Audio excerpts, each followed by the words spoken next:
good. It doesn't let me like add a thumbnail and stuff like that, so I have to do it on here, which is fine, like, no stress.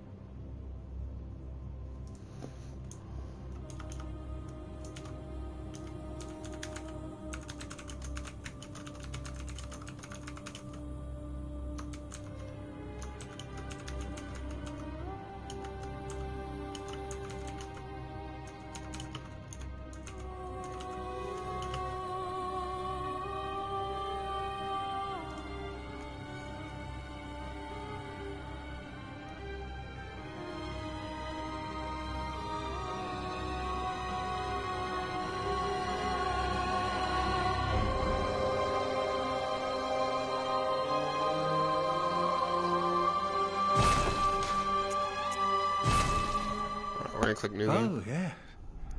Pale blood. Well, you've come to the right place. Yharnam is the home of blood ministration. You need only unravel its mystery. But where's an outsider like yourself to begin? Easy, with a bit of Yharnam blood of your own. But first, you'll need a contract. Alright, sweet. We should be good now. I hope.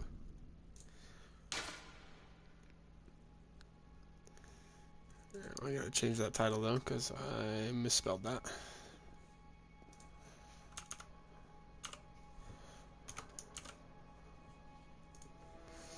Okay. Should be good now. Yeah, okay. We'll put in here.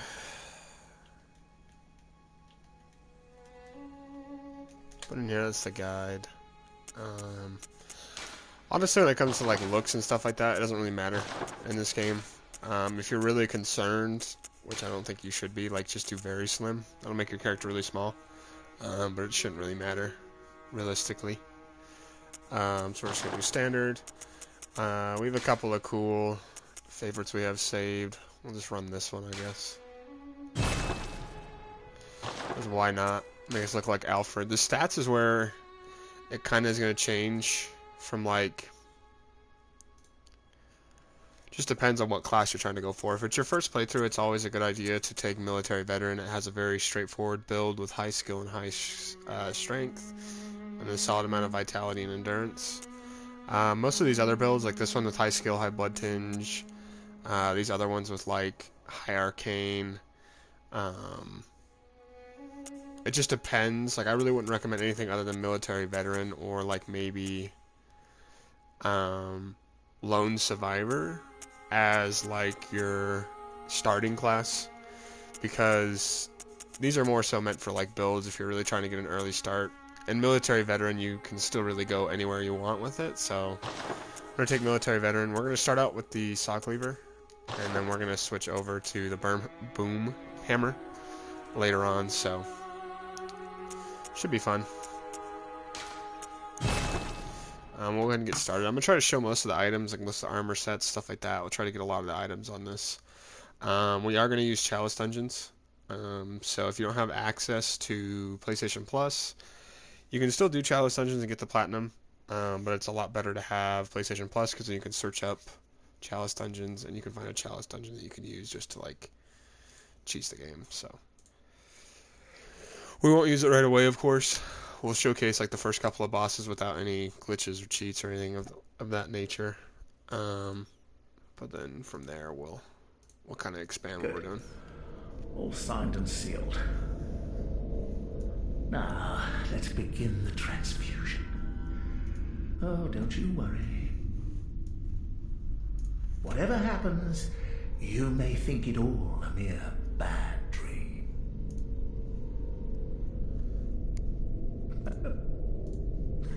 Yeah, we should be good. We're gonna skip this cutscene because we don't need to show it. Starting out here, we're kind of just going to run through Yarnum and grab a few items.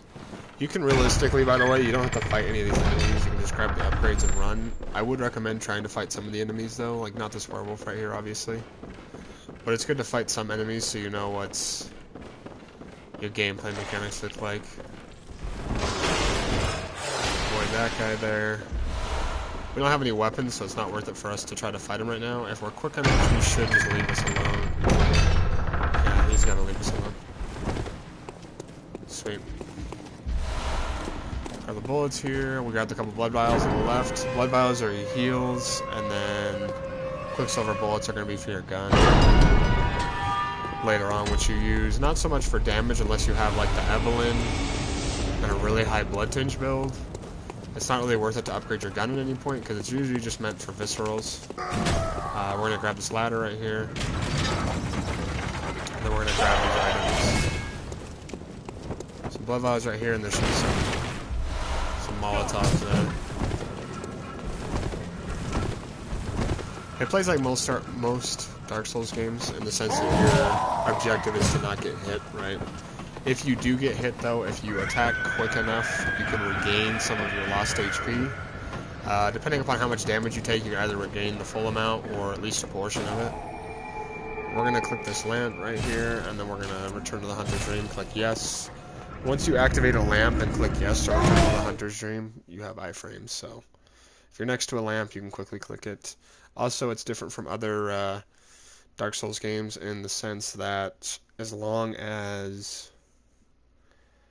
It's different from other Dark Souls games because the lanterns never go out. So if there's enemies near it, the lanterns still are up and available to be clicked on. And then also in other Dark Souls games, if you click the bonfire and get hit, it'll knock you out of it. So in here, it won't do that.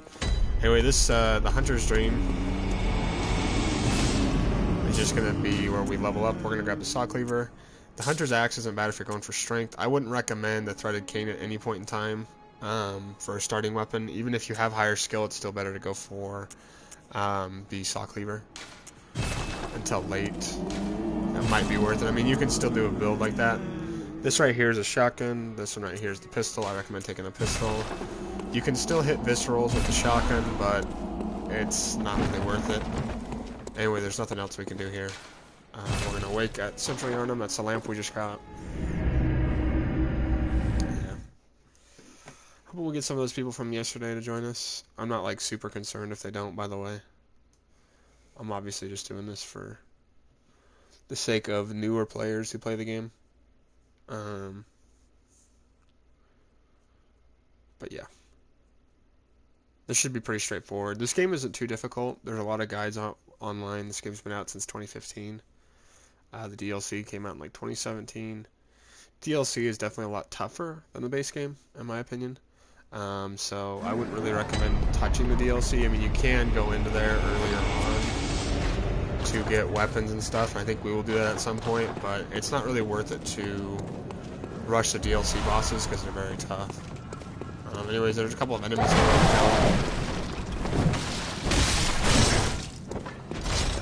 And then the difference from like Bloodborne and other Dark Souls games is that you have transform attacks.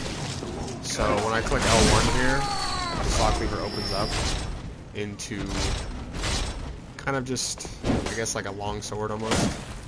But if you click R1 and then L1, you get that transform open attack, and that does a lot more damage than just transforming it and hitting an R1. Not a good idea how to transform that. But that transform has a really big swing, too.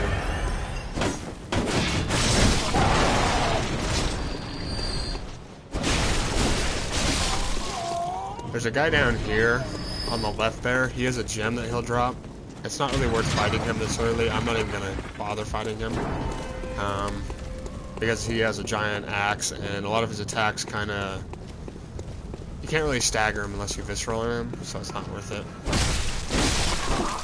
But anyways, the base thing we're going to try to do here is just get a +2 weapon before we fight the Cleric Beast or Gascoigne. We'll probably do Cleric Beast first, because he's a little bit easier than Gascoigne. And And then from there, we have to go do the Bloodstar Feast. And then we'll have access to Chalice Dungeons. And we can upgrade our character a lot in there if we want.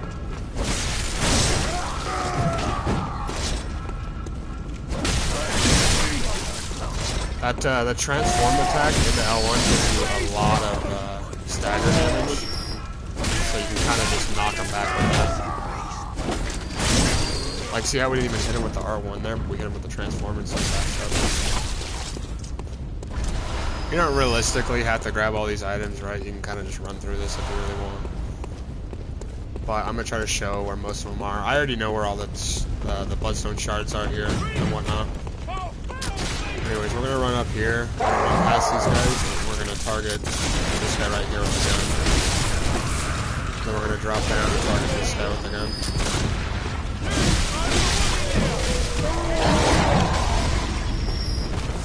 And the next guy we're going to try and target is that dog, because that dog's going to be just jumping on us. Away!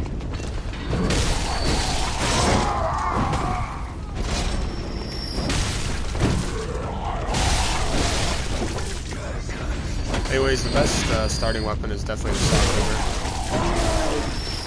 That's nice. I don't know where those guys came from. Oh, there's an entire set down there that usually walks up from down there, but I didn't think they were up there yet.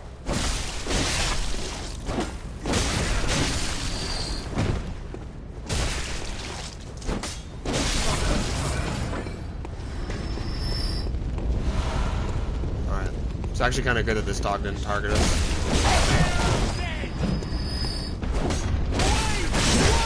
You really do get a lot of iframes, by the way, when you roll in this game. There's no way to quicken your roll. I mean, I guess there's the old Hunter mode, which requires 15 arcane to use, and that'll give you better iframes when you roll and a quicker roll. But there's no other way. Like, the amount of armor you wear, the amount of equipment you have, it doesn't change how fast you roll like it does in other Dark Souls games. These guys always drop bullets, by the way. The guys with guns always drop bullets. So that's always a good... Like, you can always come in here and just farm those guys if you need bullets really quick.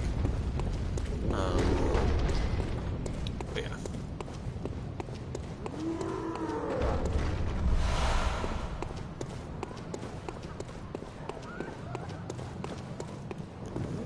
Alright.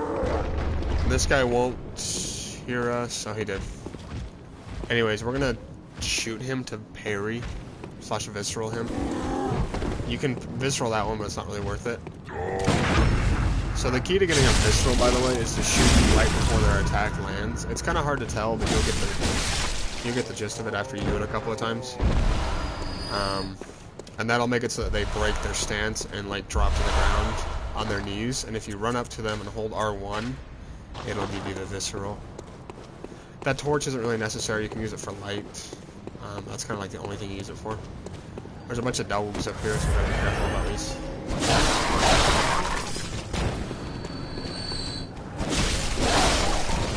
There's a dog up here too with the guy that shoots, so you gotta be careful.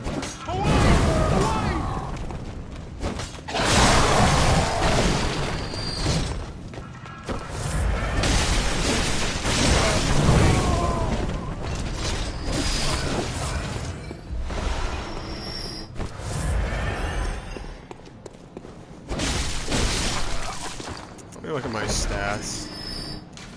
This is what I have in terms. Whenever we do a boss fight, I always have that music up. So we're going to turn that music up. Brightness, I have mine all the way set. That doesn't really matter. Online really isn't a thing anymore. Camera sensitivity, I have 7. Auto target switch, I have off. Auto adjust on, and then normal, and then controller vibration 10. I don't know why I have that turned all the way up, but those are the settings I rock with. Anyways, we're going to come down over here. Down at the end of this, there will be... Those pebbles aren't that important, but there's an item down here. Bloodstone Shard. I take 16 of each tier to upgrade. So it'll take 16 regular Bloodstone Shard to get to +3. And then 16 twins to get to +6. And then 16 chunks to get to +9, and then 1 blood rock to get to +10. There's technically only 2 blood rocks in the game. You can get more from the Chalice dungeons. You can get one late game, and then you can get one from the DLC as well. These guys you really have to visceral. If you're late on the visceral, just as long as you knock them down, you can run up if you quick dodge into them and still get it. Usually you shouldn't be getting hit if you're visceraling at the right time. Like, see how we didn't get hit there? It's always worth it to learn how to visceral on these guys right here because they have a pretty big window, and there's a couple of bosses late game that are really vulnerable to visceraling. So if you can figure out the parry window, now it's good. Like most bosses, you'll also, if you break their stances by targeting. We got really unlucky on that. Now we're gonna back up because they can like one-tap us. These guys have a little bit later of a visceral time than those guys with the saws in their hands. So yeah, the guys with the pikes take a little bit. Oh, we missed that. It's alright, there's a ladder over there. The guy in the corner behind us that we're going to need to kill. We'll kill him in just a second.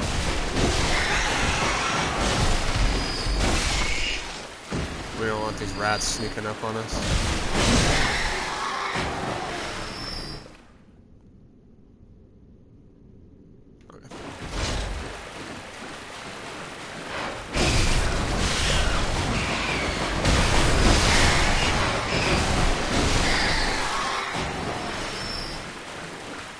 Nothing else back there. We'll climb back up this ladder. These guys usually only drop throwing knives, so like their loot's usually not that good. The werewolves, those guys with the torches and the pikes, they can drop regular stone shards, or they can drop blood vials. They usually drop blood vials, which isn't bad. We missed that again, by the way. Usually these aren't that hard to drop onto, but for some reason I'm struggling.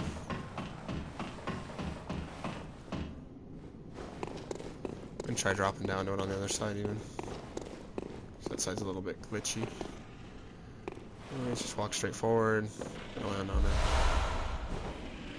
We're gonna heal before we fight this guy. I always like to try to bring him back in the air, because if we parry him right there, he'll get launched off the side.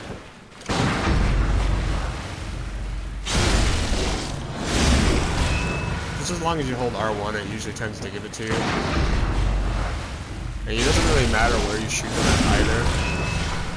And by the way, you're going to want to target enemies with R3.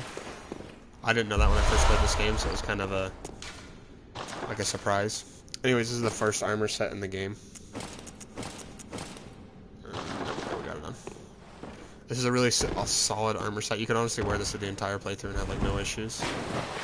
We're not going to kill these guys. They take forever to kill and they're really slow targeting. We're going to climb up this ladder really quick. And then we're going to climb up this ladder right here as well. And then we're going to go up to the top. There is a lady here that we need to talk to in the window. She's going to give us a music box and that'll help us fight Gascoigne, which is like the first real boss in the game. The Cleric Beast is an optional boss. I recommend fighting him because he makes it so you can buy both hunter marks and other items from the recipes. Grab this. Madman's Knowledge is good. Madman's Knowledge gives you insight, by the way. Insight is used to... If you have 0 insight, you can't talk to the doll. The second you get insight, you can talk to the doll. She'll help you upgrade. And then insight also transforms into enemies throughout the game based on how much you have. So it's never really a great idea to have super high insight, because a lot of enemies can get new attacks. They don't hit hard or anything like that, they just have new attacks they can use. Anyways, we're going to open this door. This will go back up to where those dogs were. We're going to go back down though. We're going to talk to this lady. I'm going to skip through all of the dialogue, and then we'll say we'll she'll give us the music box. If you send her anywhere, by the way, later on you'll find an area called Yusefka's Clinic. We could go talk to Yusefka right now, and she'll tell us to send people there. or once we progress a little bit further, we can send him to Odin Chapel. Either way, that girl dies, so I don't recommend like talking to her ever again. She'll die to the sewer down here if you send her to Odin Chapel, to the giant pig at the end of this area. And then there is a celestial emissary in Yusefka's clinic that'll kill her as well, so not worth it. We gotta watch out for this guy right here. That's a little bit unlucky. We're fine though. That guy did drop down, so we gotta be careful of that. It's a little bit easier if you come from the other side down here instead of the way we just did it, but that's fine. I'll show you guys what I mean in just a second. We gotta come over here. There is some oil urns we need to grab.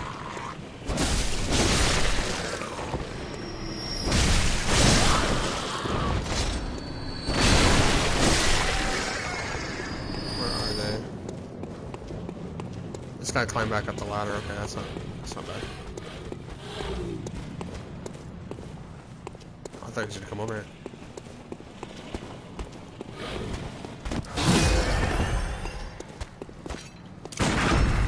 Alright, anyways, we'll visceral this guy. We don't really have to parry this guy twice, by the way. Some of them you do. This guy took fall damage, by the way, when he fell down. So that's why we didn't have to parry him twice. We'll run around this right quick. And then the oil.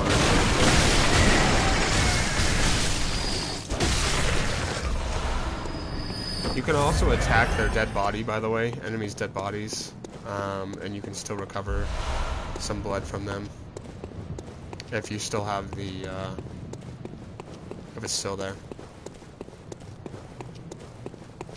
This is kind of why this mechanic, the riposte mechanic, is why this is my favorite Dark Souls game. Because I think it's such a unique idea. The fact that if you get hit, you technically didn't take that damage unless you either don't hit the enemy back quick enough or if you die.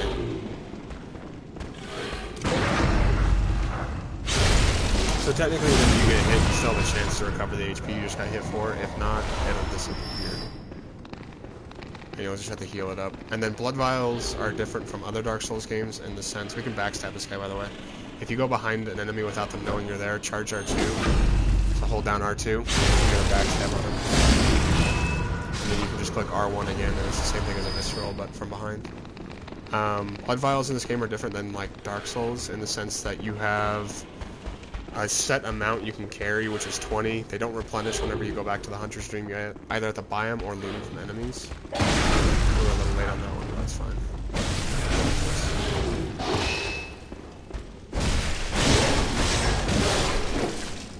Spam attack guy. But blood vials are also different from Dark Souls Estus Flask because you get a flat 40% of your HP back per heal each time. There's runes in the game you can use to either hold more blood vials, or there's the Radiance rune you can get from Alfred later on from doing his quest line, and that'll give you 50% from a heal instead of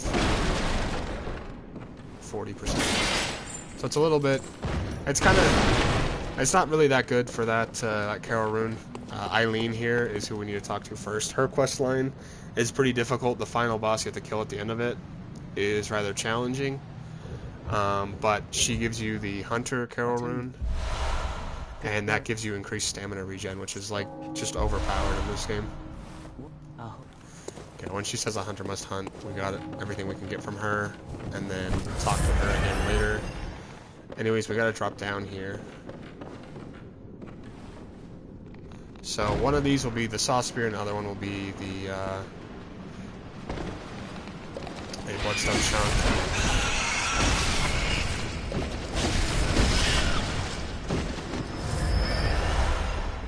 Bloodstone Shard, I mean. There's like rats in every single one of these corridors on the other side. Anyways, all we have to do is just run out here to the ladder and we can go up and drop down the other side. The Saw Spear isn't a bad weapon, by the way. I wouldn't recommend it, really. It's good if you're trying to do an arcane build early, which, like, honestly, the thing is, whenever you're trying to do a different build in this game, you can always do it, right? And you can always have those other unique builds. I don't know how this guy bursts himself back there. We'll just attack him through it though. 1 second. Anyways, you can do different builds from the start. If you're using the Chalice Dungeon though, there's a Chalice Dungeon glitch you can do where it's honestly better just to start with like a military veteran build and kind of just rush through, kill Father Gascoigne and the Blood-Starved Beast, and you can have infinite runes, right? Or infinite echoes in this game, it's not Onime.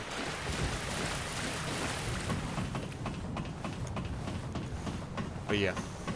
So it's not really worth it in my opinion to try different builds right from the start. Arcane can be really overpowered, especially if you're using Ludwig's Holy Blade, or not Ludwig's Holy Blade, the Holy Moonlight Sword.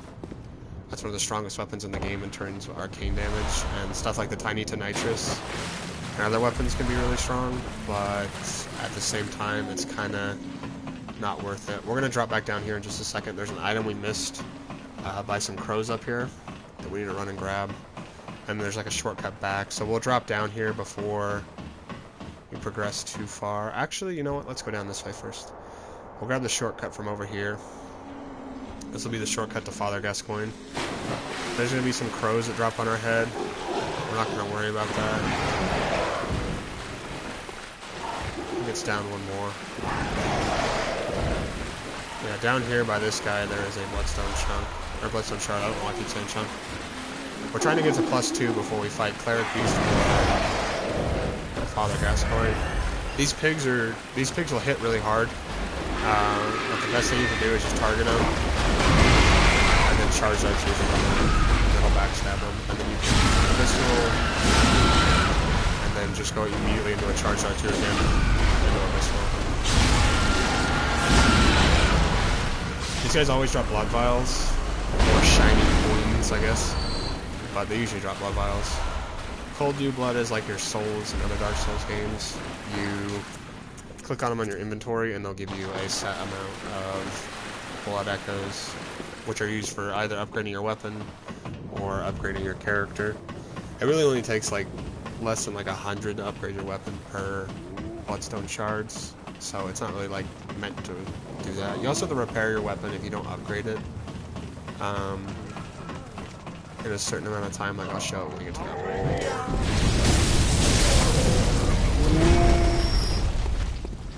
Go ahead and destroy this guy.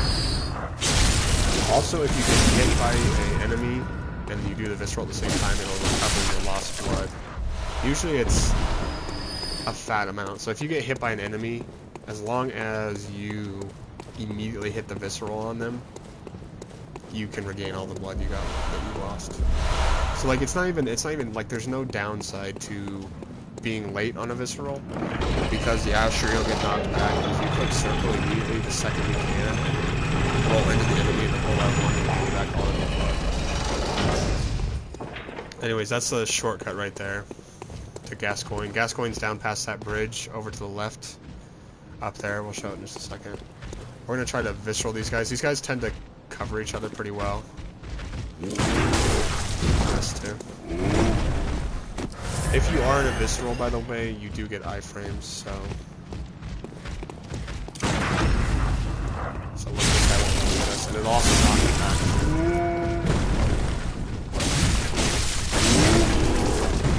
Your iframes aren't so generous, by the way, after you get hit. Yeah, that's nice. We'll just go back here and heal a little bit. These guys aren't really supposed to come down these stairs, they can. These guys are pretty hard to kill, by the way. You don't really need to kill them. Like, they just drop blood vials, and excess blood vials that you pick up will drop down there in just a second.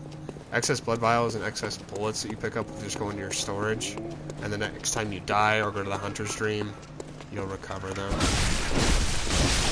And a good rule of thumb that I said on the stream yesterday, it's always ideal, this is the shortcut to the beginning of the game, by the way, it's always ideal to be doing at least like these base enemies HP in 2 hits. If you can 2-hit them, it's usually pretty solid. We can't. Oh, I didn't think we could open this from the outside. That's fine. We'll kill this guy. There's a guy right here guarding this island. You gotta be careful. cool. There's some lore right here. It doesn't give you anything. It doesn't give you insight or anything like that. Okay, yeah. It's that door that's open from the other side. There's a guy right here guarding this item. Anyways, there's another guy at the top of the staircase right here. And then the cleric beast is right past that guy right there in that little arena there. There's 2 werewolves right here. I don't recommend trying to kill these guys at any point, like maybe late game. But they drop bloodstone shards, but they also cover each other really well. And they have a lot of HP, so it's not really a good idea. We're going to drop down right here. Grab this. And then drop down, come over here. This will be the door on the other side. That goes back into that room. And then if you go left here, that's down to the elevator to Gascoigne. And then over here is where we need to go. There's going to be all these dogs that are... Oh, good. Cage, good. You can drop down there from above. I'll show that in just a second.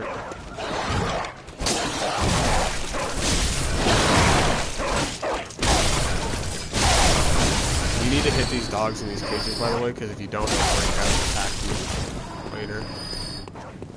There's a guy guarding this too. As like a neat tip, I guess, not really a neat tip, but if you shoot these dogs, by the way, they'll get knocked to the ground, and then you can like run up and if you want. There's somebody you can talk to here, but there's no point, because we don't know of any safe places. Once we learn of Odin Chapel, we can send her there, and she gives us antidotes, which is kind of worth it. Anyways, that's where Eileen is. I didn't really mean to drop down here, but this is back to like that early area with all the werewolves. We're gonna run actually further down here. I think we missed an item too, which isn't good. It's just cold dew blood, which is really isn't that important. Yeah, anyways, we're gonna come back over here. We gotta go back up to the top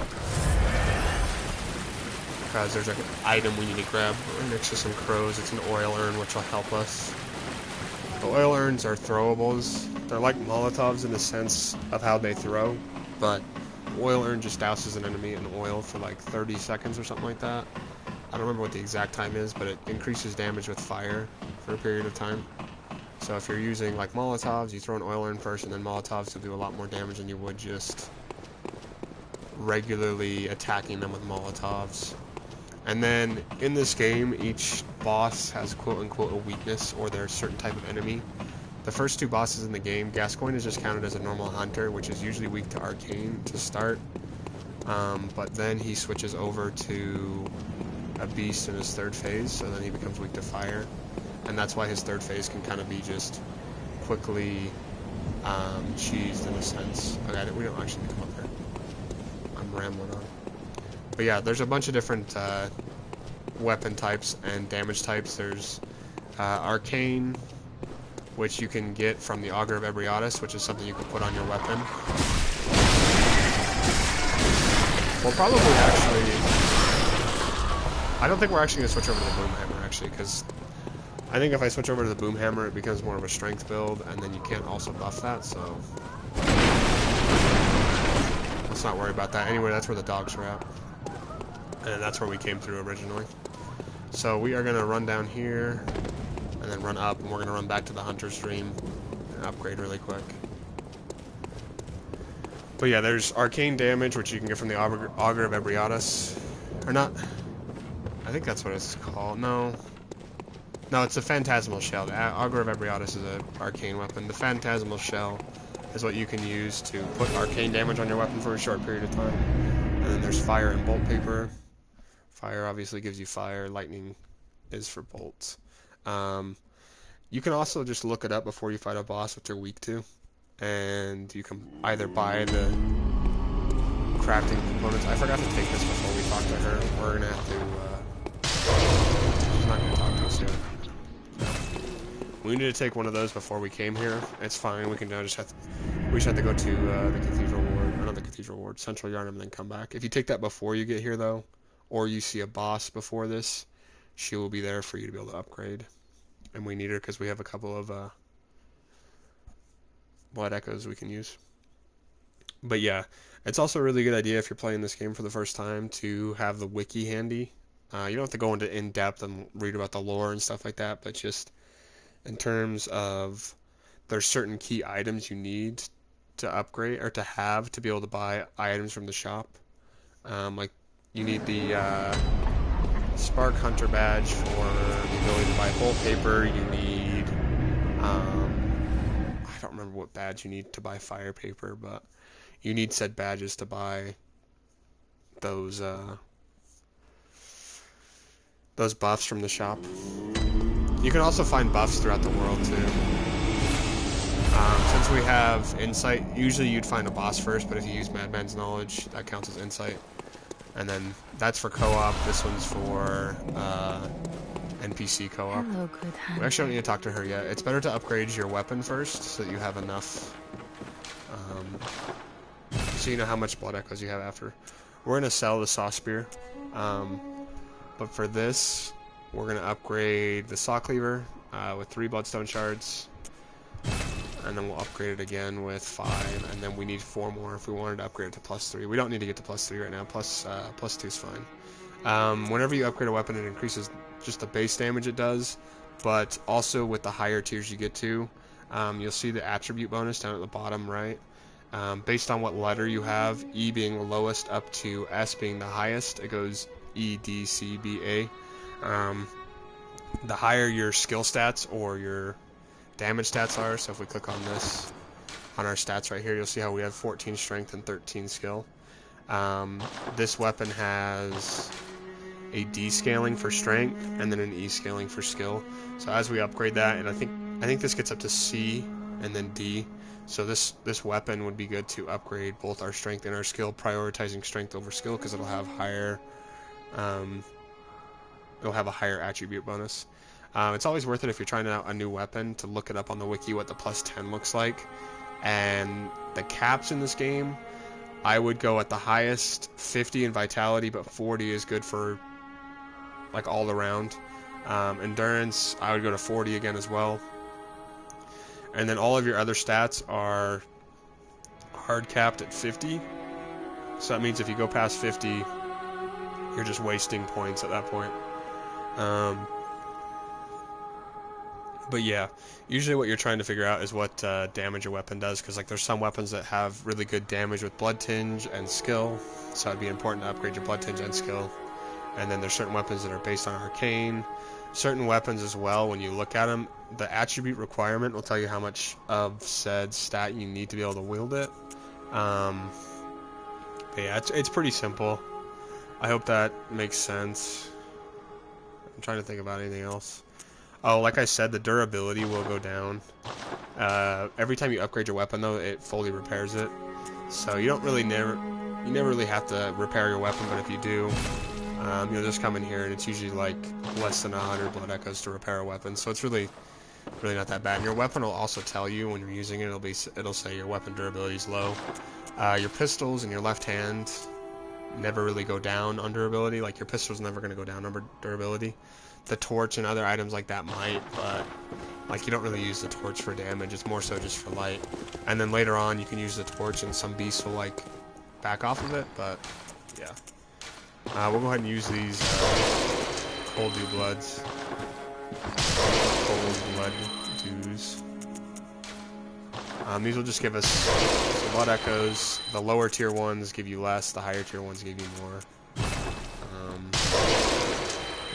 You can also purchase items from here. You can buy blood cocktails. Those aren't really necessary until like only one boss is what you'll ever use those on.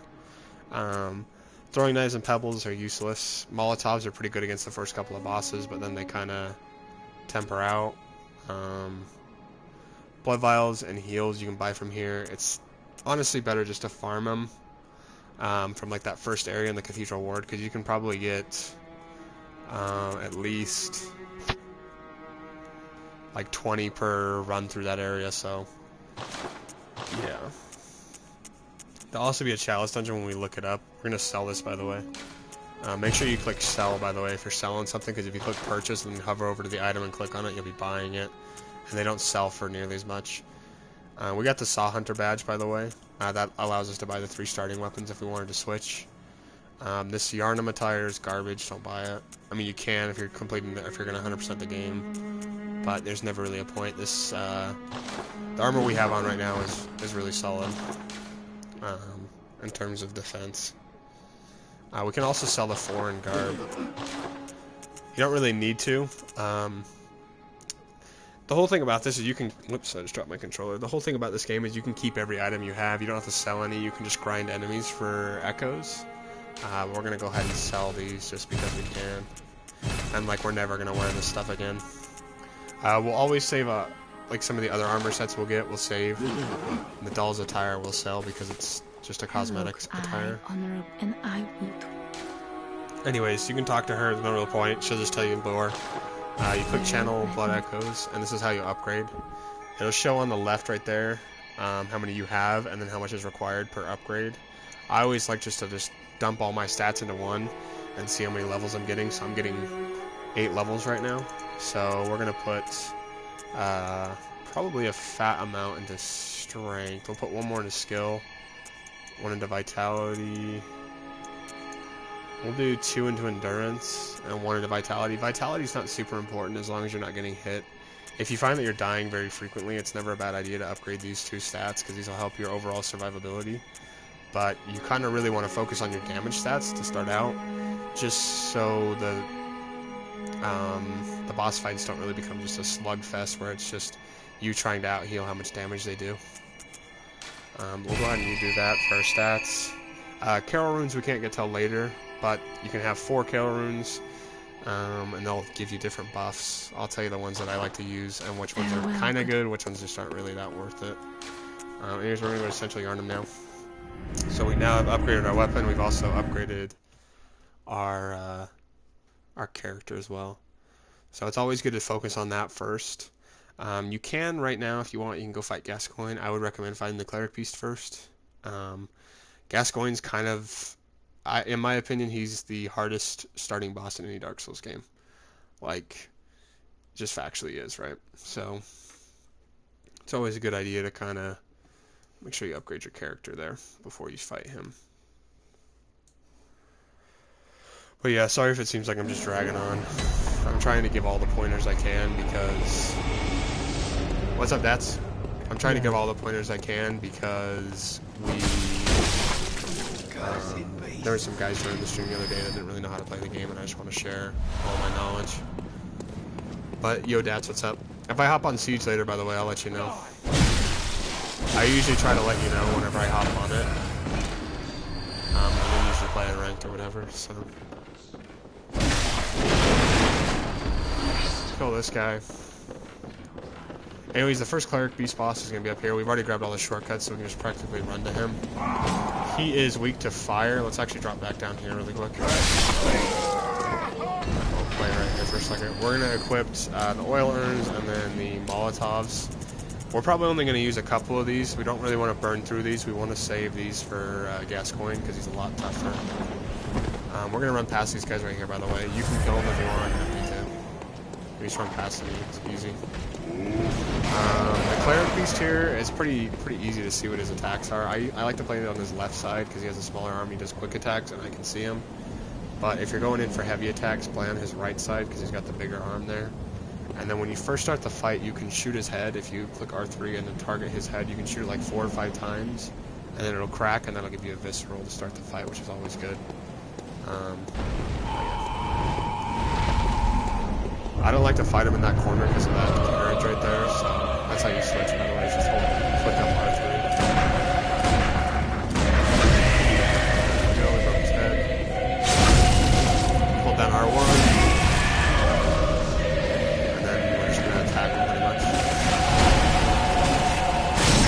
Transform attacks are going to be attacks. He plays pretty far back too, so you kind of have to push up next to him. He has a lot of jump attacks. He really doesn't do that much damage.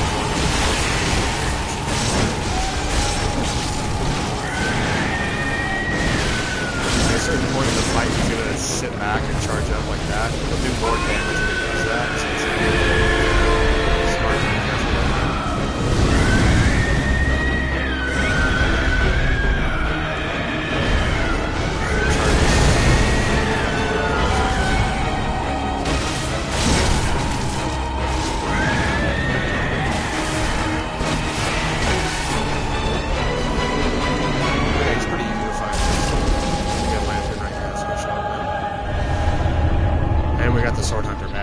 The Sword Hunter badge is pretty good to grab. This is an optional boss. You don't really have to kill this guy, right? But we're going to. Just because he's a good... That was a pretty easy fight, honestly. This class, by the way, is like the best starting class. And this is like the best base class you can make. If you're doing another playthrough of the game, I wouldn't recommend ever going into New Game Plus. It's not worth it. I would just create a new character and make a new build. We're gonna come up here, repair our weapon. We don't really need to, but just to show you guys, like, it's really cheap. And then we'll come down over here, upgrade with her really quick, and then we will run the next fight. What is it you desire? What's okay? Very well, let me... Oh, I know you're probably never gonna play Bloodborne, but if you do, this is a good guide for you as well. We're gonna throw... I guess we'll throw these one into Vitality and then one into just Strength, just to do more damage.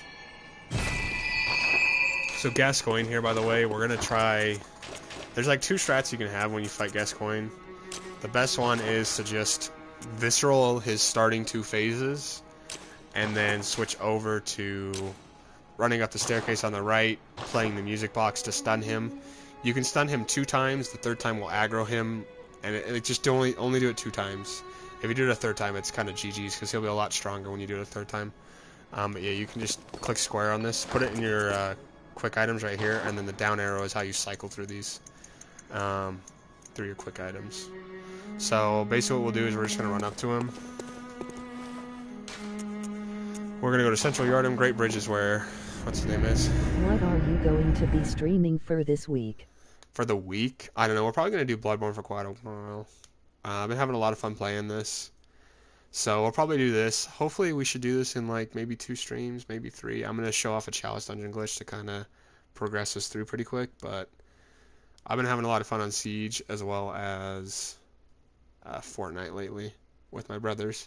I hate playing Fortnite with like any of my buddies because like I get mad because it's like, come on guys, we should be like just destroying these guys, but yeah, probably Bloodborne and then maybe Dark Souls 3 after that. But why? I wouldn't mind trying to do MC again, but like everybody just kind of like flaked on it, and I was like, that's alright. But yeah. Can I see a Dark Souls 3?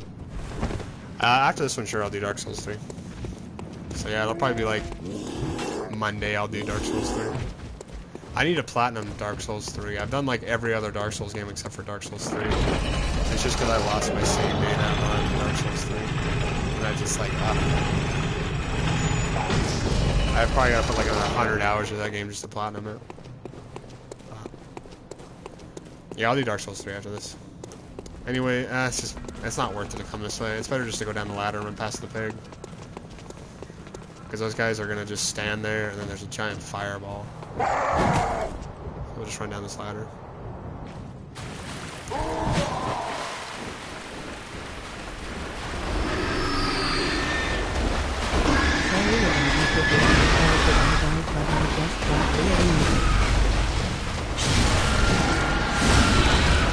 Yeah, I know you're good.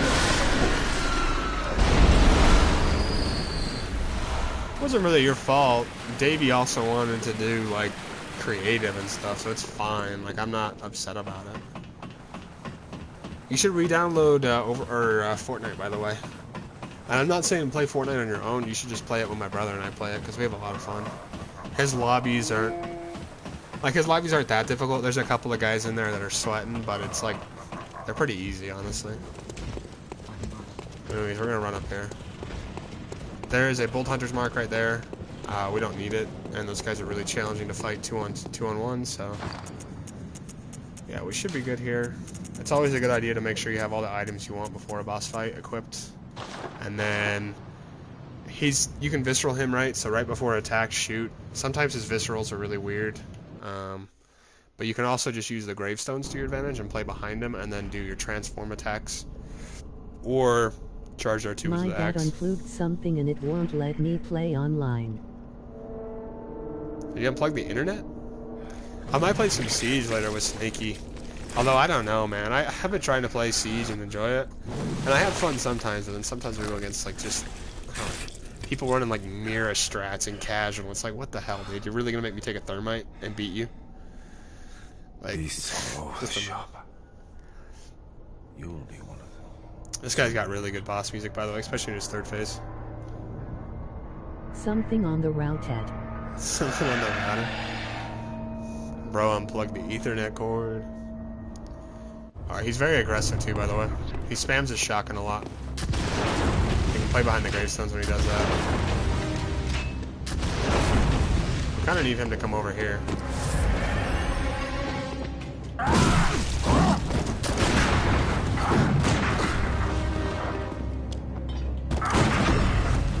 There's the first pistol.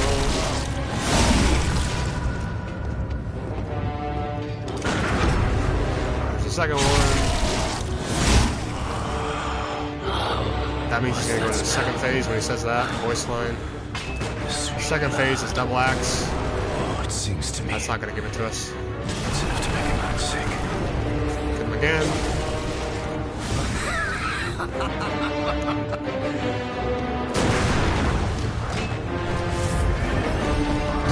This is what I mean by cheesing through the gravestones, by the way.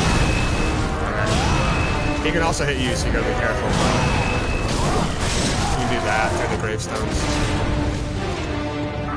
And there's a lot you can play through. Some of these ones you will break though. And some of these attacks you get actually useful. This is like a really easy.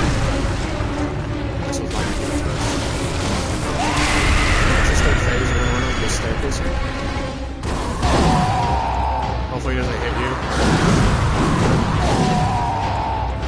And then once we get up here, we don't really want to do him on this. We don't want to fight him on the staircase. So like once he gets near the top, hit the music box. Didn't work. That time it did. Oiler and then Molotovs.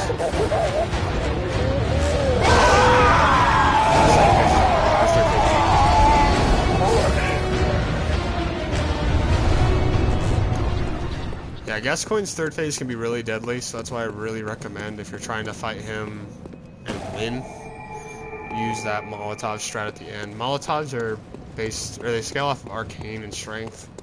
So like, yeah, you could technically make a build with just Molotovs. There was somebody who said that in the stream the other day. What are the 7 I thing in the top right? 7 I thing? Oh, so the 7 I thing. So the one at the very top is our Blood Echoes. So that's like your runes in Dark Souls, right? And then the one below that is your Insight. Insight is something you can use to buy items from the Insight Bath Messengers. So you spend your Insight on items, as well as you get that from every time you see a new boss / a new area. And then also whenever you kill said boss, you get more. Everyone. Yo, Austin, what's up? But yeah, basically your Insight is just... It's just another form of currency. You can also buy boss armor sets as well with that, so... Hello. Yeah. You also gotta be careful, like I said this earlier in the stream. When you have something like past 40 Insight, a lot of the base enemies around the game can get more moves. I'm gonna skip this. They did a really good job on the cutscenes, but I'm not trying to take forever. Anyways, we're gonna light this lamp. We're gonna immediately turn around and talk to this guy. He's not a monster. You can kill him and he'll give you an Odin rune, which gives you more blood vials. I wouldn't recommend killing him. But yeah, once you get that dialogue, you can just stop talking to him. Alright. But that'll make it so now anytime we see any of the NPCs around the world, we can send them here. Like we could go talk to that one old lady that I mentioned earlier. We could send her here and she'll give us antidotes, but like there's not really any point in that. There's also like Adeline, I'm not gonna say what she is, but something sus. Okay, anyways, this is where you spend your Insight, by the way, is up here on these items. We'll go ahead and buy Gascoigne stuff, because like why not? We don't really plan to need Insight at any point. And there's also a boss later on that if you have 0 Insight when you go into the arena, it makes it just a complete cheese. So we'll go ahead and spend it now. We're going to head over to the Cathedral Ward. We're going to go down to Old Yarnum now. We kind of have to run through this area to start because there is a hunter at the very top called Jura. He's a angry hunter, and he'll shoot us with a Gatling gun. But if we run up from behind him, we can just spam shoot him and he'll fall off the map. That way we don't have to fight him. I don't think in the history of this game there's ever been a player that could actually say, yeah, I went and beat Jura normally. Because he has the stake driver, which like one-shots you. So. I saw a TikTok thing about a boss in Dark Souls 3 and it looked cool and I want to see why played it. I'll definitely play that, yeah. I was planning on doing Dark Souls 3 for a while, but I just haven't really committed to it, because... Here's the thing, once I start playing a Dark Souls game, dude, or a Soulsborne game, I get really into it. These guys have like the biggest visceral window in the game, by the way. Like if you shoot them at any point when they attack, it basically instant kills them. It instantly knocks them. But yeah, I'll definitely do it. Dark Souls 3 is a lot of fun. I think you should try to get it, by the way, if you're really good at Dark Souls games. I don't know if you beat Elden Ring yet. You can talk to me about it. There's an armor set right there. Make sure the second you get it to run away, because there's an amygdala that you can't see unless you have high insight. That'll grab you and kill you with frenzy instantly. So get away from that guy. That's just the old hunter, or that's the fancy hunter set. I'll show you in a second.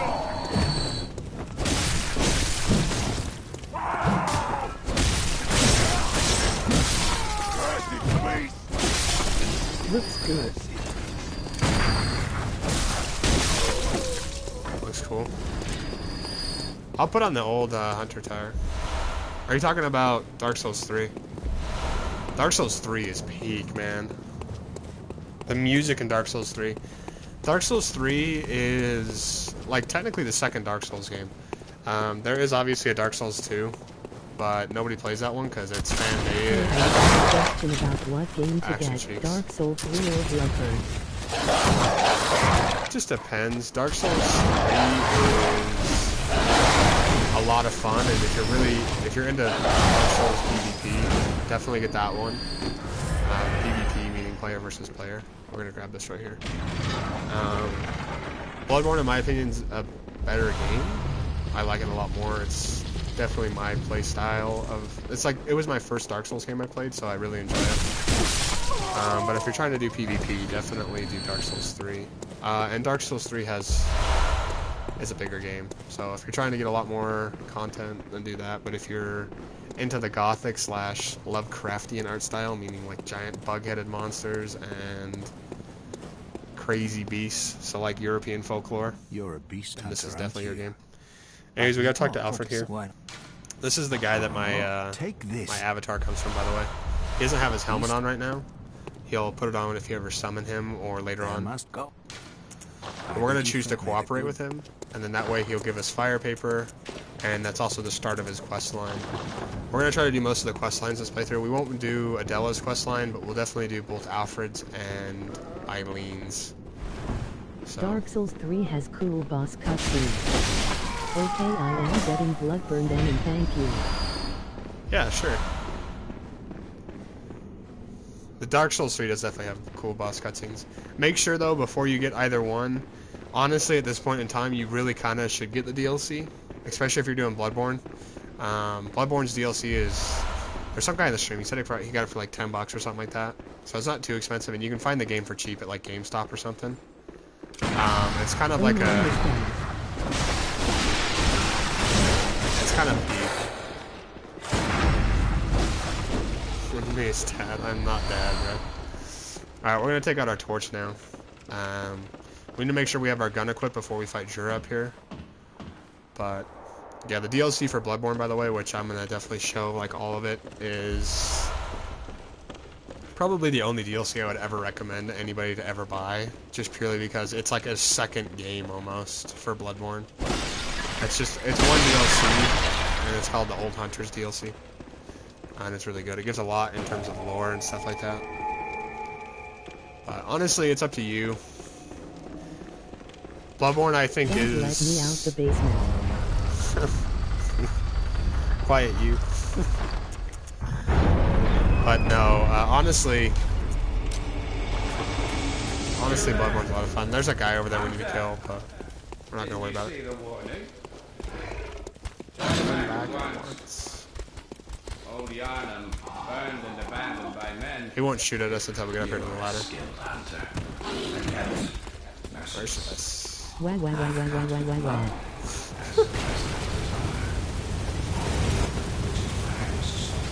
There's a hunter right there. We don't need to kill him. Alright. We're going to heal up. And then we're also going to make sure we switch to our gun right here. So this is the run you need to do, by the way, if you're trying to get to Jura. It's just that run. You don't really need to land on the ladder. You can roll all the way down. You do take damage though, so you got to be careful, because if you get shot at, you're dead. Anyways, we're going to run up here. Jura's going to be at the very top. We're going to instantly target him and then L3, or L2 shoot him off the map. Yesterday we struggled with this, so let's hope we don't do that again today. That was really a struggle yesterday.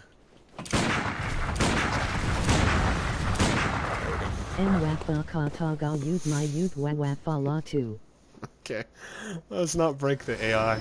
Anyways, once you see that sound with the, or hear it, or you see your blood echoes go up, you just gotta go over here, exit game, and then come back in.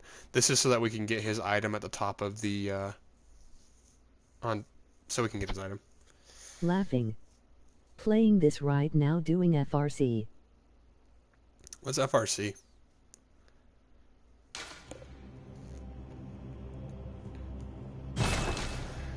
LOL.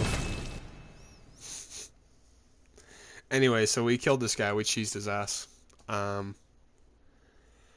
Load back into the game. His item will be up here by his Gatling gun. You have to do that because you can't grab his item because he falls off screen. That's how he dies. Oh, D's nuts. Sorry, bro. I didn't know you were.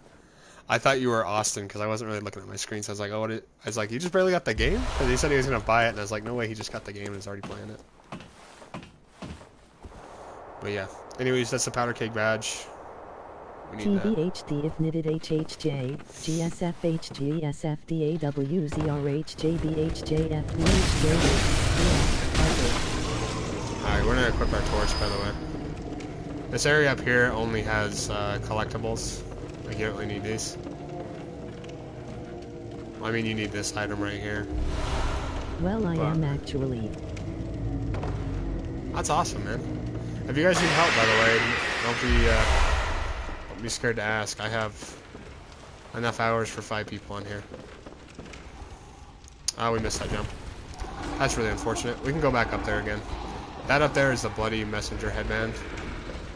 Okay. So there is a lot of enemies below us. They're going to ignore the torch effect, by the way, because of the fact that this guy up here is screaming.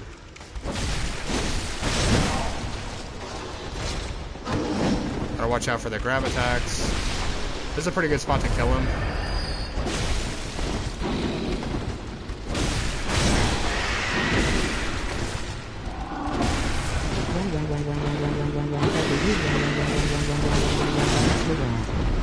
Yeah, that's why I was nervous to start streaming on PlayStation. I normally use my capture card, but I think my capture card is actually broken. I need to say it. So like, most of the streams would have like the customized chat and everything like that, right? But now we don't have that because I get my capture card broken because it's now like impossible to stream and it's constantly dropping frames and it looks super laggy and shit. So it's like, I guess I can fix it. So we won't have all the overlays. We left the AI. I can change the voice it has. I can make it louder or quieter. I can also make it speak faster too.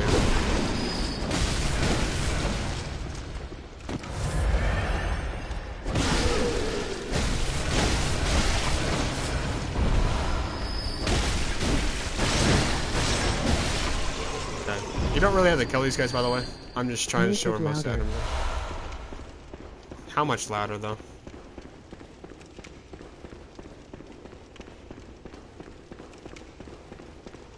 Alright, we need this ritual blood, by the way. That's the main item we came up here for.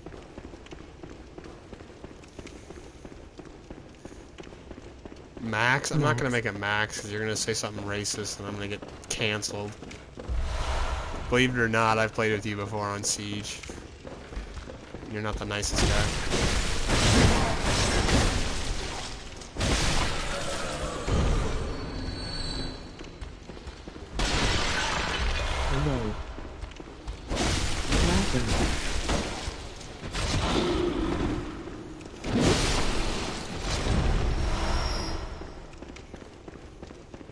Yeah, maybe let me think on that. Whether or not I How want to did you increase it. know? I don't know. I know you. I know your type. Snaky was one of them. Honestly, not gonna lie, I've had a lot of fun playing with Snake lately. Until, like, yesterday. When he asked me to team kill, and he ran in front of me, so I killed him. He got so mad. He was, like, freaking out at me. I'm like, oh, that's my bad. I was like, shouldn't have got in my way. It was so funny, dude. Alright, we gotta come back up here because we missed that item.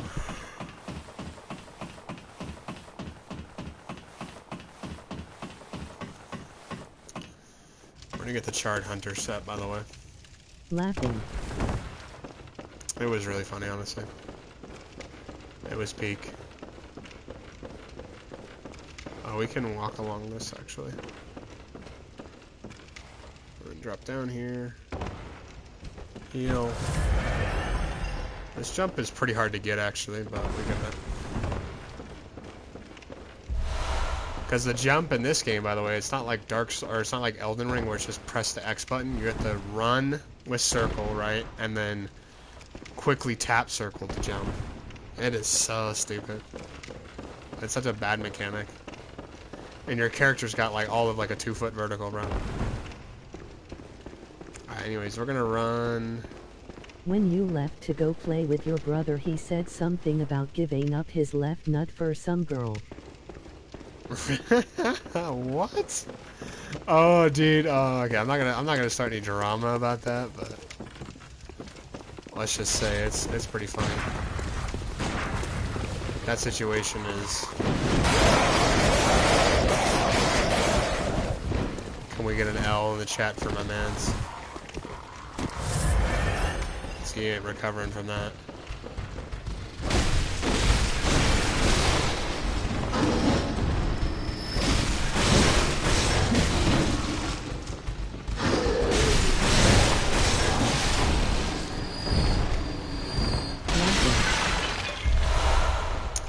Yeah, like, I mean, like, I'm not trying to, like I said, I wasn't trying to start any drama, but I don't know.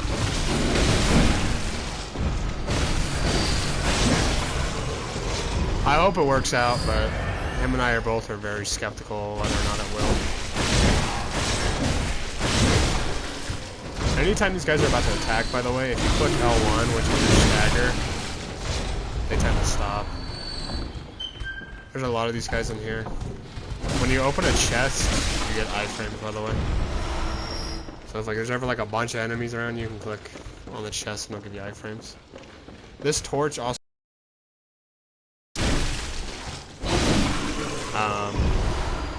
So whenever you're in Old Yarnum, it's always a really good idea to have a torch equipped. Because that way you won't get spam attacked by every single one. They obviously don't back up every single time, right? But a majority of the time they'll try to like retreat a little bit before they attack you. The Charred Hunter set's like one of my favorite in the game.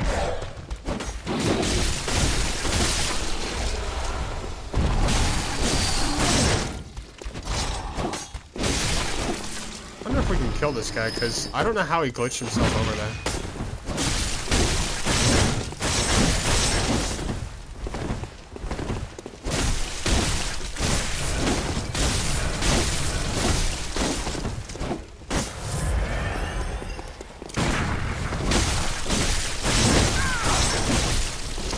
We probably could have glitched that guy if we killed him earlier. We don't actually need to kill this guy, by the way. I don't really care to kill him. He has a lot of HP and he also heals. Okay, please don't kill me now. Almost got me.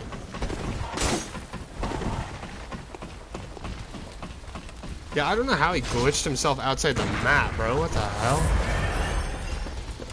Okay, there's a lot of beasts down here, too.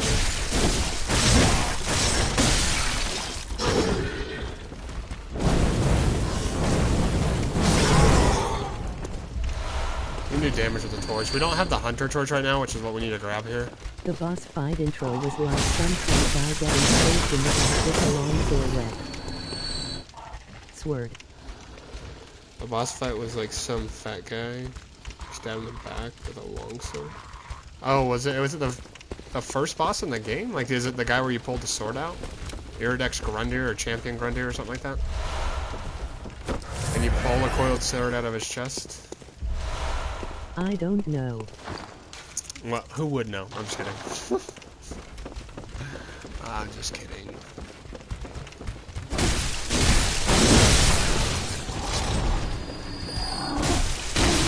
Yeah, I'll definitely do Dark Souls. I don't know if I'm gonna plan on platinuming that game. I honestly have so many games that are in the works to get platinum right now that... Like, I just barely finished Killing Floor 2. Stardew Valley is really close. And then there's a guy right here that's gonna break out.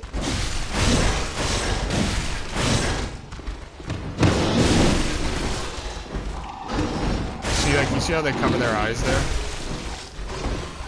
That's because they're backing up. Oh, wow. He got grabbed. It's all good, though.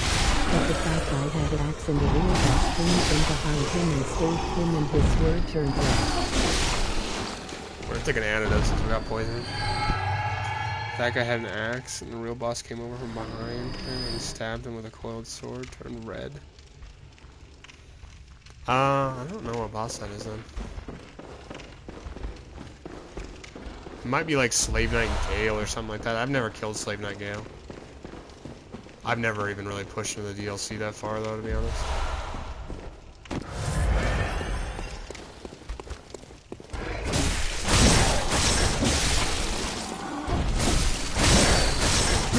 Continue a bit. Continue a bit. I haven't looked at it yet. How's the stream looking, by the way? How's the audio and shit? Because I'm streaming on the PlayStation now and not my capture card. I said that earlier, but there's a lot of guys here. And if there's something that I need to change, I want to change it. But it should even be better quality, maybe. Because my capture card's been going out for a while. I probably should have got rid of her a while ago. Anyways, we're going to drop back down here now. And then we'll get closer to Dark Beast, or Bloodstarved Beast. I'm thinking we're going to do the cheese, by the way. And I recommend anybody who has PlayStation Plus at this day and age to do it. If I was playing the game normally, I wouldn't. It's good, okay, good.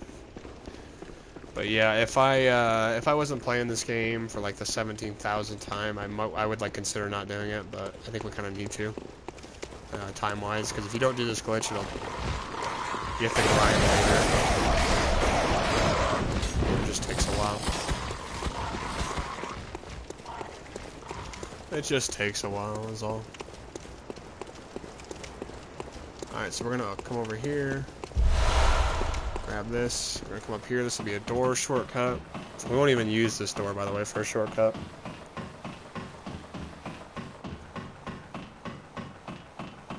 Oh, you said it's gonna be on Snap. Okay. I'll look at it in a second. I'll look at it when we get to the 100 streams in a second.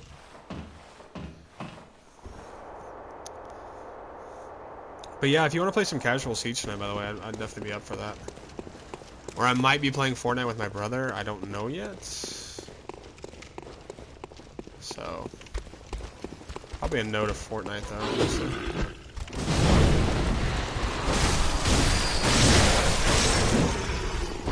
So that was the first Stirring Beast we've seen, by the way. And so the Scurrying Beasts, if you don't kill them in a certain amount of time, they'll run and hide off screen, or they'll start to disappear. And as well as they respawn, by the way. If you exit the game and reload, they'll respawn where they normally spawn in. But it's always a good idea to try to target them first. I don't know if I got to wait for my dad to wake up. Dude, it's like 3 p.m. You're telling me it's not like a Dead by Daylight generator? You can't just walk up to it and start holding down R1 and, you know, instantly have, you know, 40 plus years of experience on fixing that exact type of generator, so you can just cross some sparks together. LOL. No. Okay, let's not die here if we can. Damn, this guy is getting aggressive.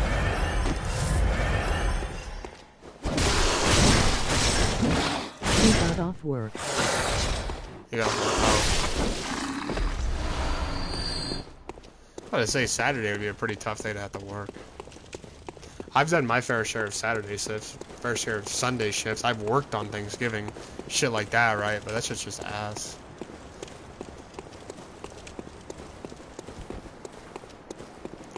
Working on Thanksgiving wasn't bad, because, like, I didn't even work the entire day. And, like, I basically... I mean, obviously, I'm not going to get into the whole family situation shit. But anyways, I didn't get done working until, like, everybody was already at my parents' place for food, so... I just went over there. Went over there and ate, and had to...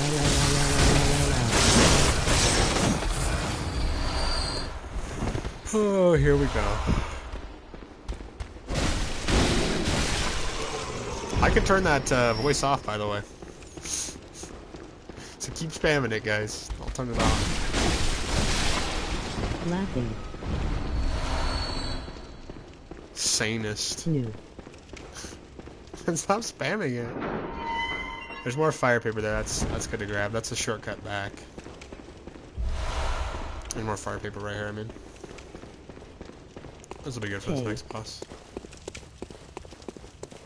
I'm just kidding. I don't care if you spam. Just don't break the AI, because I had somebody yesterday in the stream who was like, I'm gonna break the AI. Bro broke the AI. The rest of the stream we had no fucking voice to talk. Like, I went back and looked at what he sent. He spent like weird characters I don't think I've ever seen before. Like Minecraft enchantment level characters. Like, I was like, I don't understand what that is.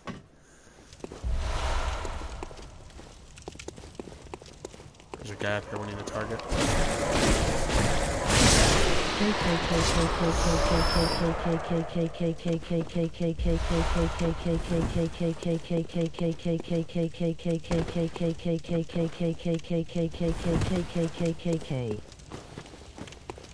Okay. Enough is enough, guys. Comments like these are not funny.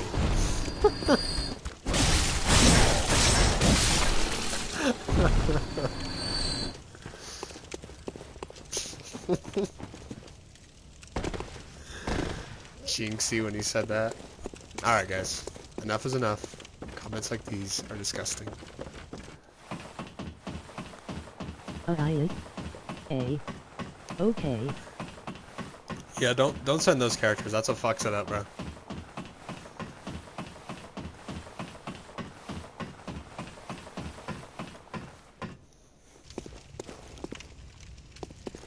Alright, there's only a couple more items up here. Okay.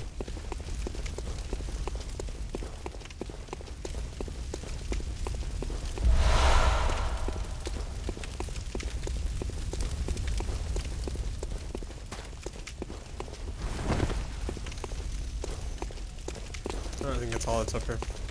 Alright, we're gonna run back to the hunter stream.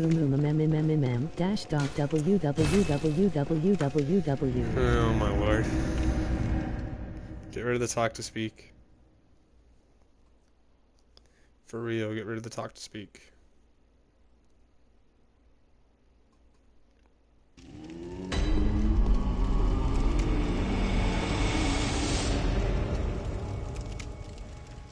Yeah,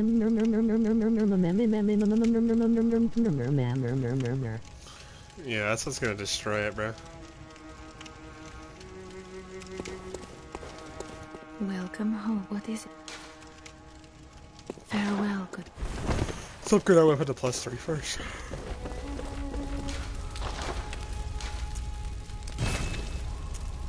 We're gonna sell that. We got Blend Gem Fortification from that chest on the left of the Cathedral Ward. So now we can click on this. And these... Okay. We're gonna break the Red Jeweled Brooch, by the way. That'll give us a pretty good gem. Those gems you can farm in the Chalice dungeons. You can get up to like 23-point-something% damage, which is really good, but it's a lot of grinding. We'll go ahead and put this one in down here. And then I just like to look up for the best physical attack one, so 2.1. Yeah.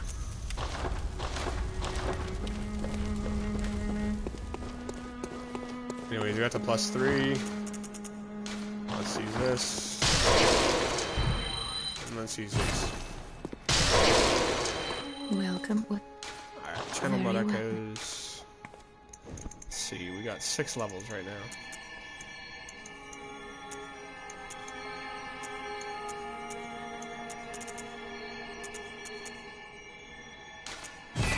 That's pretty solid.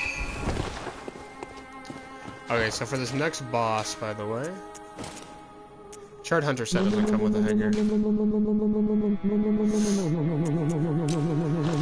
You're actually gonna break it, bro. Anyways, we're gonna buy 3 pungent blood cocktails. This is the only real boss you ever really want to use this against. And so what it does, it lures them wherever that's at. So we're gonna have this equipped, this equipped, not that equipped, this equipped, these equipped, and then these equipped. So here's what we do. We're gonna enter the boss fight, use one of these blood-starved, or the beast blood pellets that'll increase our damage over time from consecutive hits. We also take more damage, so don't run this unless you're, you know you'll be able to take it, right? You'll be able to play well. I'm gonna start banning these messages, bro. Try to take this serious. I got you in here spamming. Anyways, we'll do the beast blood pellet and fire paper because he's a beast. He'll take extra damage. We'll throw this cocktail into the side of the arena, and then we'll use the oil urn here to hit him to do extra damage with our fire. LOLOKOK. I'm gonna break it. I'm gonna break it. This is why we can't have nice things. I actually don't know how far we're gonna get, by the way. Oh, I said I was gonna look at what you sent me too, so let me look at it. Can't wait for this to like say the Locked in. You're locked in. This isn't even Dark Souls 3, by the way. This is Demon Souls. I don't have Demon Souls. It's a PS5 exclusive.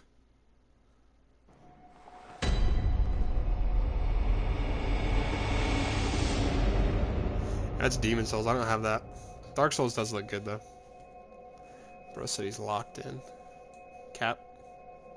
Emoji zany face, emoji shushing face, emoji zany face, emoji face with peeking eye, emoji squinting face with tongue, emoji face with peeking eye, emoji Alright, before we fight this face, boss, I need to go do something really zany quick. face, Be back emoji in just a thinking second. face, Please try emoji not to squinting break the face AI. with tongue, emoji shushing face, emoji squinting face with tongue, emoji shushing face, emoji money mouth face, emoji unamused face, emoji dotted line face, emoji unamused face, emoji face in clouds. Emoji face with peeking eye, emoji starstruck, emoji kissing face with smiling eyes, emoji winking face with tongue, emoji smiling face with tear, emoji neutral face, emoji zany face, emoji shushing face, emoji smiling face with hard eyes, emoji shushing face, emoji smiling face with hard eyes, emoji shushing face, emoji squinting face with tongue, emoji shushing face, emoji squinting face with tongue, emoji shushing face. Emoji squinting face with tongue, emoji shushing face, emoji face without mouth, emoji unamused face, emoji face without mouth, emoji unamused face, emoji smiling face with hearts, emoji face with peeking eye, emoji smiling face with hearts, emoji grinning face with smiling eyes, emoji slightly smiling face, emoji grinning face with smiling eyes, emoji slightly smiling face, emoji grinning face with smiling eyes, emoji upside down face. Emoji grinning face with big eyes, emoji melting face, emoji grinning face, emoji melting face, emoji smiling face with halo, emoji melting face, emoji smiling face with halo, emoji upside down face, emoji smiling face with hard eyes, emoji upside down face, emoji beaming face with smiling eyes, emoji upside down face, emoji beam skipping the rest. Emoji brick, emoji brick, emoji brick, emoji brick, emoji brick, emoji brick, emoji brick, emoji brick, emoji brick, emoji brick, emoji brick, emoji brick, emoji brick, emoji brick, emoji brick, emoji brick.